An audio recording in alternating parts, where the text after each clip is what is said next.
El reino dividido en la Biblia se refiere al periodo en que la nación israelita fue dividida en dos reinos, el reino del norte y el reino del sur. A partir de esa división, el reino del norte es mencionado en la Biblia como Israel, mientras que el reino del sur es conocido como Judá. La historia del reino dividido de los israelitas está registrada principalmente en los libros de Primeros Reyes y Segundos Reyes, Primeros Reyes 17:24 y Segundos Reyes 17:41. Pero también hay textos paralelos en los libros de Crónicas, además de relatos presentes en la literatura profética, cómo surgió el reino dividido de Israel.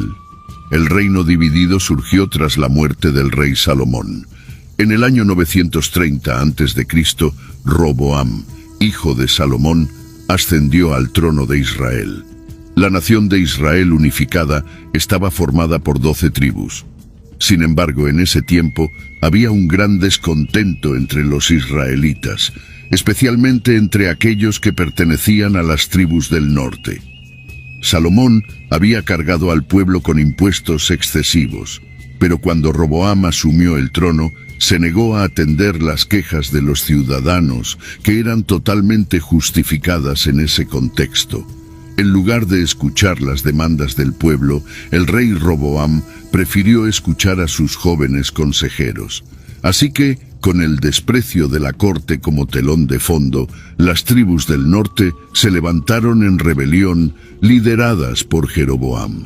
La revuelta dividió a la nación de Israel en dos partes, separando las tribus del norte de las del sur. Inicialmente Roboam incluso reunió un ejército para tomar el control del recién formado reino del norte. Pero Dios prohibió la acción militar de las tribus del sur, diciendo que no podían luchar contra sus propios hermanos. Además, el Señor advirtió que esa división estaba bajo su total control y que todo estaba sucediendo según su soberana voluntad. Primeros Reyes 12:24. El reino del norte. Las 10 tribus del norte se unieron a Jeroboam y lo hicieron su rey, dando inicio al reino del norte, que frecuentemente es llamado Reino de Israel. Durante el reino dividido, la primera capital del reino del norte fue la ciudad de Tirsa, pero luego pasó a ser Samaria.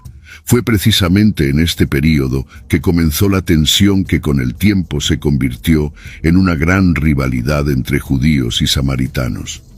A lo largo de su breve historia, el reino del norte tuvo 9 dinastías, totalizando 19 reyes. En general, los reyes del reino del norte hicieron muchas cosas que desagradaron al Señor.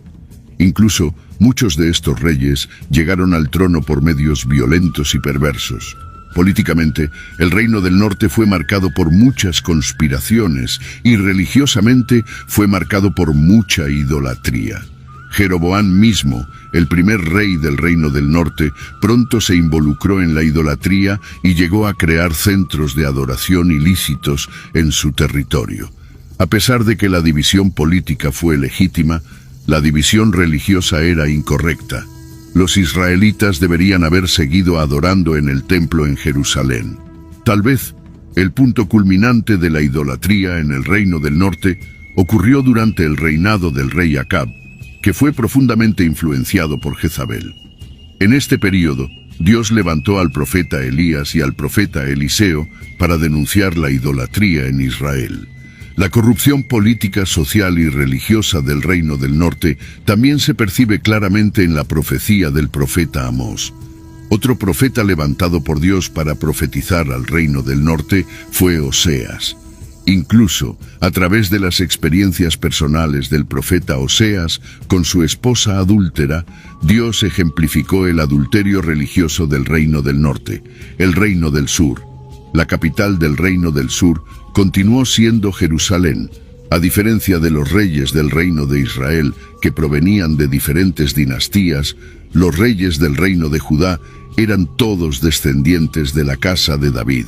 La única excepción fue el período de poco más de 6 años en que Atalía usurpó el trono de Judá después de que Acazías, su hijo, fuera asesinado.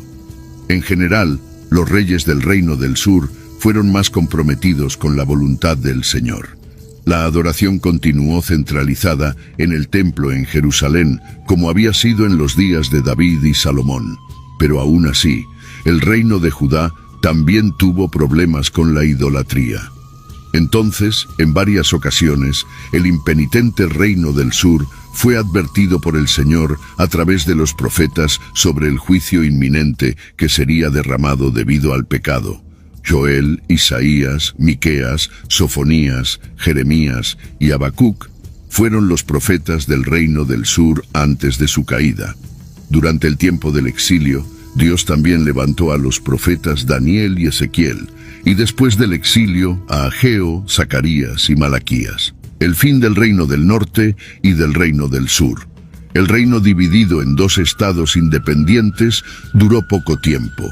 El reino del norte solo duró 2 siglos y terminó cayendo bajo el dominio asirio.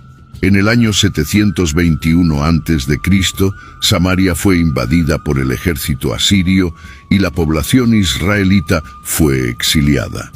Por otro lado, la autonomía del reino del sur tampoco duró mucho más. 1 siglo y medio después de la caída del reino del norte, el reino del sur cayó ante el imperio babilónico. En el año 586 a.C., el rey Nabucodonosor invadió Jerusalén y llevó a su población al exilio. Pero según las promesas del Señor, un remanente fiel fue restaurado después del cautiverio. Aquí hay algunas de las principales lecciones que podemos aprender de este evento histórico. Primero, consecuencias de la desobediencia a Dios. La división del reino fue en gran medida el resultado de la desobediencia de Salomón a las órdenes de Dios. A pesar de su sabiduría, Salomón comenzó a adorar a otros dioses, influenciado por sus muchas esposas extranjeras. Esto trajo graves consecuencias para su reino. Aprendemos que la fidelidad a Dios y la obediencia a sus leyes son cruciales para la estabilidad y las bendiciones en nuestras vidas. Segundo, importancia de un liderazgo sabio y justo. Después de la muerte de Salomón, su hijo Roboam asumió el trono. Su falta de sabiduría y sensibilidad al tratar con las peticiones del pueblo llevó a la revuelta y a la división del reino. Esto nos enseña que líderes sabios y justos que escuchan y atienden las necesidades del pueblo son esenciales para la unidad y la paz. Tercero, unidad y división. La división del reino en Israel, reino del norte, y Judá, reino del sur, resalta los peligros de la división interna. La unidad es crucial para la fuerza y prosperidad de un pueblo o nación. Las divisiones pueden llevar a la debilidad, conflictos internos y vulnerabilidad ante enemigos externos. Cuarto, impacto de las decisiones políticas y personales. Las decisiones de Salomón y Roboam tuvieron consecuencias profundas y duraderas. Esto nos recuerda que nuestras decisiones, especialmente las de los líderes, tienen impactos significativos y de largo alcance. La sabiduría y la prudencia en las decisiones son esenciales para evitar consecuencias negativas. Quinto, Dios es soberano. A pesar de la división y las fallas humanas, Dios permaneció soberano y continuó trabajando a través de la historia de Israel. Envió profetas para llamar al pueblo al arrepentimiento y la obediencia. Esto muestra que, independientemente de las circunstancias humanas, Dios sigue teniendo un plan y propósito, y es capaz de redimir cualquier situación. Y finalmente, arrepentimiento y renovación. La historia de la división también subraya la importancia del arrepentimiento y la búsqueda de renovación espiritual. A lo largo de los períodos de los reinos divididos, hubo reyes y profetas que buscaron la renovación de la alianza con Dios. Esto enseña que nunca es demasiado tarde para volvernos a Dios y buscar su misericordia y orientación. Estas lecciones de la división del reino de Israel son aplicables no solo en el contexto religioso, sino también en nuestra vida cotidiana y en cómo nos relacionamos con el liderazgo, la comunidad y las decisiones que tomamos. Si te gustó este video, dale like.